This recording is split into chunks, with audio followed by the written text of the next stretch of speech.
Himalayas have something very special about them. We all meditate, we are doing our sadhana, we're trying our best to increase our vibration. But something is still missing. You don't know why the manifestations aren't happening. You don't know why there's still pain.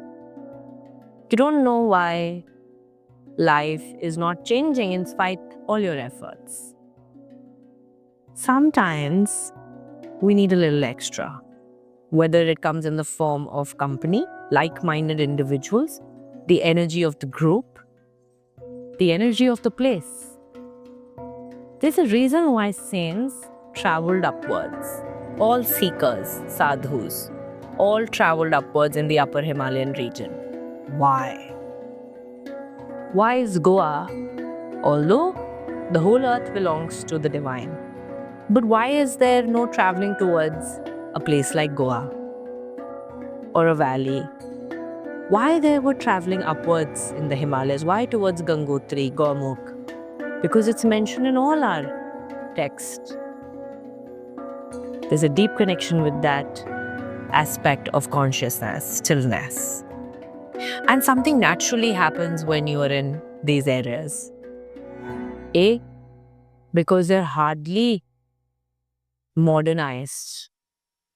There are no factories, there are no cars, there's no noise, there are not too many people yet. So there's a level of space in that particular region. Second, I think it has something to do with going against the gravity.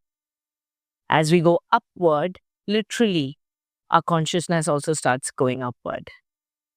What I experienced in Harsil was phenomenal.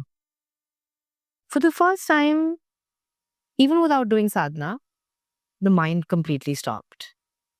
As if I could be without thinking. And it was so freeing. Because when we're in the cities, when we're in a house, when we're working, it takes a lot of effort to still the mind. Why is it necessary to still the mind? Because until the mind stills, one cannot really truly experience bliss or know what awareness is, what just simple existence is. So I decided that I have to take everybody here. And it was the most spontaneous decision. It was only last month that I made a trip there and I told my team, listen, we have a mission. I need to take my students here. There was something magical that's happening here and we're just unaware. Can it not happen anywhere else? I don't say so. Of course, sitting in your own house in deep sadhana, you can experience. But there's still something different about the untouched, pristine upper Himalayan region. Now let's combine that with a collective group energy. So you have similar people coming together with a singular focus. They're not coming there to mingle with each other, although that organically happens. They're not coming there for any other purpose but spiritual upliftment, evolution, higher consciousness, healing. So it's the best kind of people you'll meet. More people like you. I love doing retreats because I get to meet so many of you that are so much like me. Then we create a very private space. We create an environment where there's no external interference. And we commit to a really good routine that I've set. And I participate in that with you. I'm not just a teacher at the retreat. I participate in all other sessions with you and guide you on a very, very micro level. I make sure that your whole process is streamlined so that you get the value of every hour that you've taken out of your hectic schedule. What's also amazing is, no matter how hard we try, we keep falling off the track for sadhana. Sometimes we miss our yoga class, sometimes we miss eating sattvic food, sometimes we are unable to meditate, sometimes we don't do our manifestation practices, sometimes we just are too tired and we need some friends on the similar path. The best thing about the retreat is that you get all of it together And you can commit to this routine because so many people are going to be there with you doing the same things. Of course, you can think of getting out of your space and having a new experience. Maybe you've never tried this. Many of you could be newcomers to the spiritual realm. You just want to explore it. This is the safest space because I don't create a space where you feel like, no, this is too much out of my comfort zone. So we do all the practices, but we also have a great time. We sit and talk. We listen to music. We eat together. There's a sense of lightness in the retreat. It's a sense of bonding with strangers that suddenly in day one start feeling like you're closer than your real family. Because the bond that combines or connects all of us at the retreat is spiritual, is love. Everybody is so generous to give of themselves. And that's the energy that really heals us. We have yoga, we have sound healing. I teach you how to meditate. I teach you a little bit of tantra. We do vision boards together.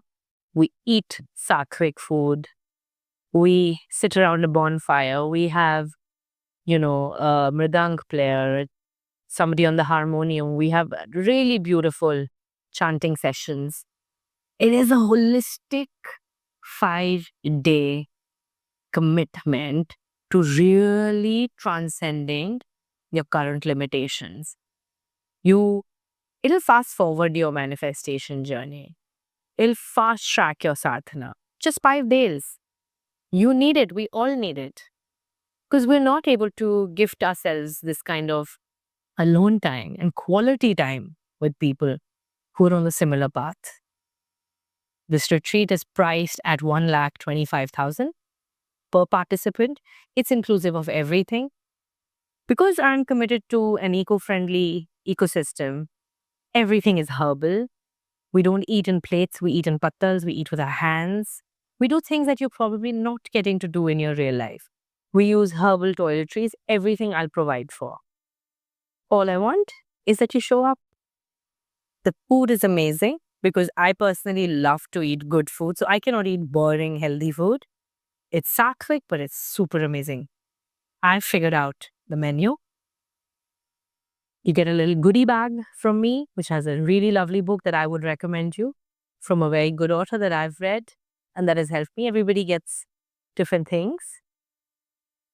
Herbal toiletries, powders for uptons, essential oil-based itra, japa mala, and of course, amazing instructors that are so committed to really making sure that you're able to harness the total power and value of this program. The transport is from Rishikesh to Harsil is organized by us, and from Harsil back to Rishikesh. The minute you reach Rishikesh to the Mana Center, you'll be taken care of. Now in Harsil, because of the lack of time and the lack of real good infrastructure, because it's still, remember guys, it's a very remote place. And that's the reason why it's so beautiful. I've still ensured that there's a good quality accommodation, 3-star. The rooms are clean. We share the space because it's not a very big hotel. And that's the beauty of retreats. Because we want to mingle with the right kind of people. We want to have that deep interaction without the filters. So I've curated it in my own way. But I think you'll really break some boundaries and heal and find your own authenticity, your voice, and your purpose. And what next is needed to be done. Clarity just comes spontaneously. The load, the baggage that you're probably carrying alone, so many of us will share that with you. And it's a very good starter program for anybody who's never done any of this. It's not just for advanced spiritual practitioners of yoga or other alternate therapies. This is for beginners because I'm going to handhold you through the entire process. Safety is maintained. I ensure that there's medical help for anybody who's got some medical problem. You get to be with me for 5 days. And trust me, I got your back. So the seats are limited. They're filling up. Anybody is interested? We have our link. Go there, write to me, and let's get you started.